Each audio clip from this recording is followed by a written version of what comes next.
आज आपण Tuljapur police station येथे तक्रार केलेली आहे. नेमकं काय झालं होतं प्रकरण, नेमकं काय?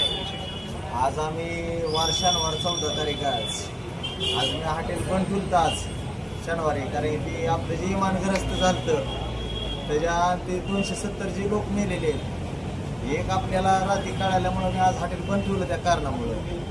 त्या हॉटेल कारणामुळं बंद ठेवल्यामुळं आज आम्ही घरी गेलो. आमचं साई हॉटेल आहे खाली. तिथं गेल्यानंतर आज जेवून बसल्यानंतर परत आज अजून दोघा जणांनी येऊन तोडफोड अजून चालू केली आज. मग आम्हाला जात जाता एक मोटरसायकल फोन आला की मालक जावा, तोडफोड अजून चालू केलेली. आज बी अजून 6 बॅनर फोडले माझे. मग आणि अजून जेव्हा मारण्याची धमकी चालू आहे.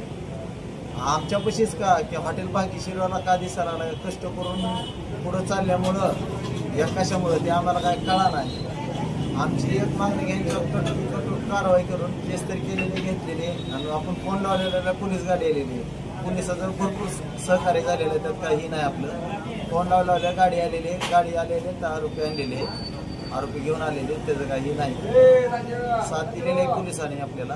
पण असं का व्हायला लागलं म्हणून कठोर कारवाई करून त्यांना चांगली शिक्षा द्यावी हीच मागणी आहे. आणि परिषदेनं आमच्यावर लक्ष ठेवून राहावं. आज आमच्या जीवाला धोका निर्माण झालेलाच आहे.